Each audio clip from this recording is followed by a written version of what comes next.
48 ሎስ ኦፍ ፓወር ያሉትን ህጎች ከተገበርክ ህይወትህ ሙሉ በሙሉ ይቀየራል። እንዴት ይህን ህግ ማስተር እንደምታረግ በሚገባ ግልጽ በሆነ አማርኛ አዘጋጅቼዋለሁ። ቫይኪንግስ እና ቫይኪንግስ ቫልሃላ ላይ ያሉት ካራክተሮች እንዴት ይህን ህግ እንደተገበሩ ታሳያለሁ። ይህን ፊልም ወደዋል፣ ተመችተዋል። ሳታስተውለው እንዴት እነዚህ ካራክተሮች 48 ሎስ ኦፍ ፓወርን እንዴት እንደተገበሩት እሱንም ማሳይ ይሆናል። ቪዲዮን ሳትጀምሩት በፊት ቪፒኤን ማብራታችሁን እርግጠኛ ሁኑ። አዲስ ከሆናችሁ የሰብስክራይብ እና የደውል ምልክቷን ተጫኑ። ቪዲዮ ቫይራል እንዲወጣ ላይክ አድርጉት። ኮሜንት ላይ አንድ ቁጥርን አስቀምጡልኝ። ይህ ቪዲዮ ከ3000 በላይ ላይክ ማግኘት አለበት። አሁኑኑ ሳትጀምሩ ላይክ አድርጉት። ቪዲዮ ስንለቅ ቶሎ እንዲደርሳችሁ የደውል ምልክቷ መብራቷን እርግጠኛ ሁኑ። አሁን ወደ ቪዲዮ እናምራ። ህግ 10 እድለቢሶችንና ደስተኛ ያሉትን ሰዎች አስወግድ። እድለቢስነትና ደስተኛ ለመሆን እንደ ተላላፊ በሽታ ይተላለፋል። እድለቢስ ሰዎችንና ደስታ የለሽ ሰዎችን ስትረዳ እነሱን ከፍ ያደረካቸውና የረዳሃቸው ይመስላል። ግን ልብ በል፣ ከፍ እያደረካቸው ሳይሆን ራስን ዝቅ እያደረክ ነው። የቁልቁለት መንገድን ጀምረሃል። ከእድለቢስ ጋር ተገኝ፣ አንተም እድለቢስ ትሆናለህ። ከደስታ የለሽ ሰዎች ጋር ሁን፣ ደስታ የለሽነት ወደ አንተ ይጋባል። ስለዚህ ከእድለኞችና ከስኬታማ ሰዎች ጋር ሁን፣ ስኬታማም ትሆናለህ። ናፖሊዮንን ብትመለከት የፈረንሳይ ንጉሥ በሆነ ወቅት ከዚህ ቀደም አውሮፓውያን አድርገውት የማያውቁትን ነገር አደረገ። አውሮፓውያን ስልጣናቸውን የሚያካፍሉት ለባላባቶች፣ ለንጉሳውያን ዘር ሐረግ ላለባቸው መሳፍንት ብቻ ነበር። ብቁ ሰው ብትሆንም እንኳን የዘር ሐረግ ውስጥ የሹማምንት ዘር ከሌለ በፍጹም ስልጣን አይሰጥም። ናፖሊዮን ይህን ነገር አስቀረው። በናፖሊዮን እይታ የሹማምንት ዘር መሆን ምንም ማለት አይደለም። ብቃት ያላቸውን ሰዎች ብቻ ይሾማል።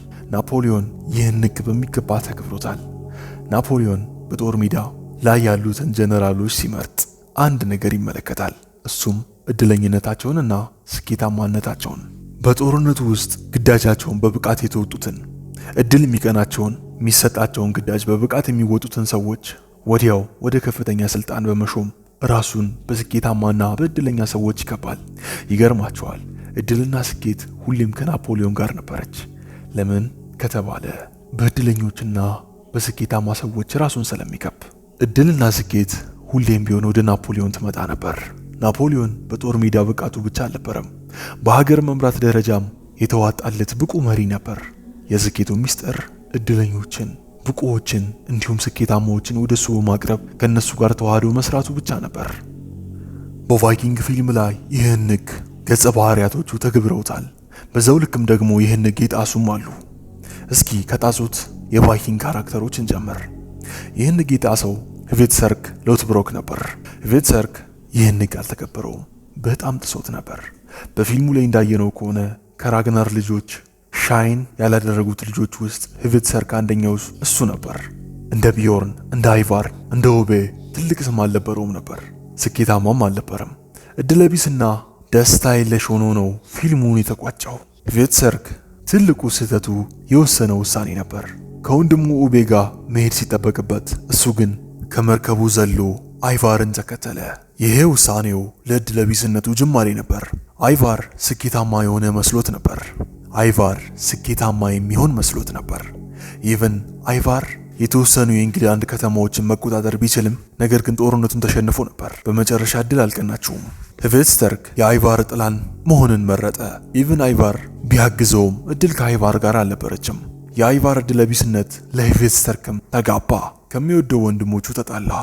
ወንድሙን እንደ ክዳ ተሰማው። ደስተኛ ሰው አልነበረም። በስካር ጥምብዝ ብሎ የሚያደርገውን አያውቅም ነበር። ኢቭን ላጋታን ገሏት ነበር። ይባስ ደግሞ ከቢዮርን አይረንሳይድ ጋር እንዲጋጭ ምክንያት ሆኖ ይህ ሰው ከዛ መርከብ ስለዘለለ ብቻ እድለቢስነት እድሜ ዘመኑን በሙሉ ሲከተለው ኖረ። ይታያችሁ ከኡቤ ጋር ወደ ካታጋት ተመልሶ ቢሆን ኖሮ ምናልባትም ቀና ህይወት ይጠብቀው ነበር። ኡቤ ንጉስ መሆን አይፈልግም። ቢዮርንም በመርከብ ከዓለማት ዓለማት እየቀዘፈ ወረራ ማድረግ ነበር የሚፈልገው። እሱ የካታጋት ንጉስ መሆን ይችል ነበር። ሄቬትሰርክ ያለ ማንም ተቀናቃኝ ብሩህ ተስፋ ይጠብቀው ነበር። ግን እሱ እድለቢሱን አይቫርን መረጠ። አይቫር በስተመጨረሻ እድል ባትቀናውም ነገር ግን የማይሞት ስምን በቫይኪንጎቹ ዓለም አስቀምጦ ሄዷል። መጨረሻውም በሞት ቢቋጭም እድል ሳትቀናው በጦርነቱ ቢሸነፍም ነገር ግን ትልቅ ስምን አስቀምጦ አልፏል። በህዝቡ ዘንድ እንደ ጀግና ነው የሚቆጠረው፣ እንደ ስኬታማ ይቆጠራል። ሄቬትሰርክ ግን የሱ ጥላ ነበር። ሄቬትሰርክ ታሪኩን ለማውራት ለመዘከር ያን ያህል ትኩረት የሚሰጠው ሰው አይደለም። ለምን? አብዛኛውን እድሜውን በእድለቢስነትና በደስታ የለሽነት ያሳለፈውን ህይወት ማን ሲዘክር ይኖራል? ከእድለቢሶች ጋር መስራት እድለቢስነትንና ደስታ የለሽነትን በራስ ላይ ማምጣት እንደሆነ መርሳት የለብህም። እስኪ አሁን ደግሞ ከእድለኞችና ከስኬታሞች ጋር የሰሩ ስኬታማ የሆኑ ቫይኪንጎችን እንመልከት እስኪ። በመጀመሪያነት የምናየው በቫይኪንግ ቫልሃላ ላይ ንግሥት ኤማ ነበረች። ንግሥቷ ይህን ሕግ ተግብረዋለች። ልጅ ኤድመንድን ያልበሰለና ብቁ ያልሆነ ንጉሥ እንደሆነ ግልጽ ነው። አለመብሰሉ እሱንና አጠገቡ ያሉትን ሰዎች እንዲሁም ሀገሪቷን አደጋ ውስጥ እንደሚከት በደንብ ታውቃለች። ከሱ ጋር መሆን ጦስ እንደሚያመጣም አስተውላለች። ይህ ታዳጊ ንጉሥ እንደተፈራው ለሀገሪቷ ጦስን ይዞ መጣ። በግድየለሽነቱ ምክንያት ቫይኪንጎች ኢንግላንዶችን በቀኝ ግዛት እንዲይዙ አደረገ። ክኑት ተግሬት መጣ። ይህ ሰው እድለኛ ሰው ነው፣ ስኬታማ ሰው ነው። ኤማ ከክኑት ጋር ህብረትን ፈጠረች። ወዲያው ለክኑት ታማኝ ሆነችለት። በፍቅር ወደቁ። ታላቅ ግዛትንም አብረው አስተዳደሩ። ስኬታማ ጊዜያትን አሳለፈች። ኢቭን ዝናዋ ከኢንግላንድ ህዝቦች አልፎ በቫይኪንጎች ዓለም ዝናዋ ደረሰ። ስኬታማ ሆና እድሜዋን አሳለፈች። ይቺ ንግሥት ከልጅ ኤድመንድ ጋር አላበረችም። ብታብር ኖሮ ጦስ ነበር የሚተርፋት። እሷ ከእድለኛውና ከስኬታማው ክኑት ጋር አበረች። ታላቅ ንግሥትም ሆነች። አስተውል፣ እድለቢሶችንና ደስታቢስ ሰዎችን ከሱ ጋር ስታብር ከፍ ያደረካቸው ሊመስልህ ይችላል። ግን ልብ በል፣ ራስህን ዝቅ እያደረከው ነው። እድለቢስነትና ደስታ የለሽነት እንደ በሽታ ይተላለፋል። እድሜ ዘመንህን እድለቢስነትን ስትረግምና ደስታ በማጣት ስታማረር ትኖራለህ። ምንም አይነት ከሃዲነት ስሜት አይሰማ። ጦሰኞች፣ እድለቢሶች እንዲሁም ደስታ የለሽ ከሆኑ ሰዎች ጋር እነሱን ከህይወት ቆርጠ ለመጣል እንዳታመነታ። አድናቸዋለሁ ብለህ እጅህን አታንሳ። ይልቅ እጅህን ሰብስብ። ከማንም የበለጠ ራስህን ትወዳለህ። ስለዚህ ሼም ይዞ ብቻ ወደ ቁልቁለት አትጓዝ።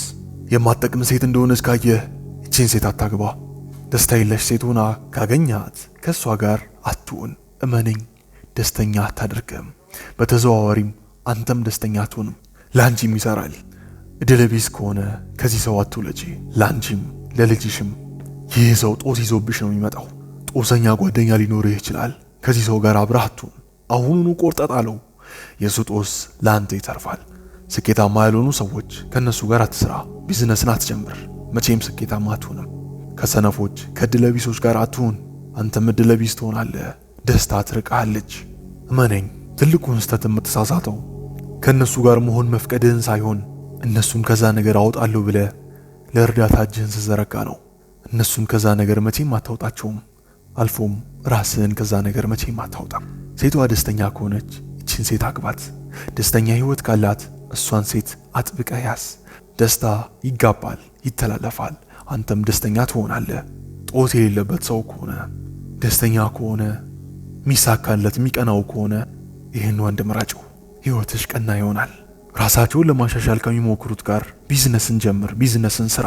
ከሚቀናቸው ሰዎች ጋር እድል ከነሱ ከሆነች ሰው ጋር አብረህ አብር። እመነኝ፣ ለነሱ የመጣ እድል ለአንተም ይተርፋል። ከጎበዞች ጋር ከሆንክ ጎበዝ ሆነህ ትገኛለህ። ከእድለኞች ጋር ከሆንክ እድለኛ ሆነህ ትገኛለህ። ከስኬታሞች ጋር ስኬታማ ሆነህ ትገኛለህ። ከእድለቢስ ከጦሰኛ ከደስታ የለሽ ሰው ጋር ግን ከሆንክ እመነኝ፣ በተመሳሳይ እድለቢስ፣ ጦሰኛ፣ ደስታ የለሽ ስትሆን ትኖራለህ። እድለቢስነት ደግሞ ሲከተልህ ይኖራል።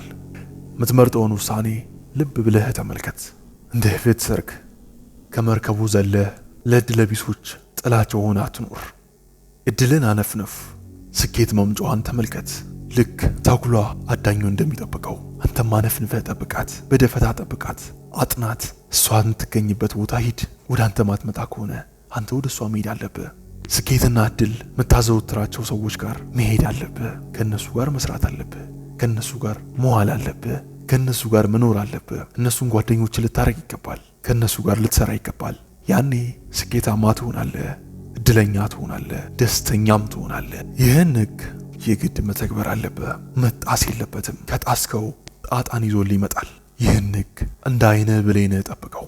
ምንጊዜም ቢሆን እድለቢሶችንና ደስታ የለሾችን ከህይወትህ አርቅ። ደስታ የለሽነትና እድለቢስነት ካንተ ይርቃልና። አዘጋጅና አቅራቢ ታናሹ እስክንድር ነበርኩኝ።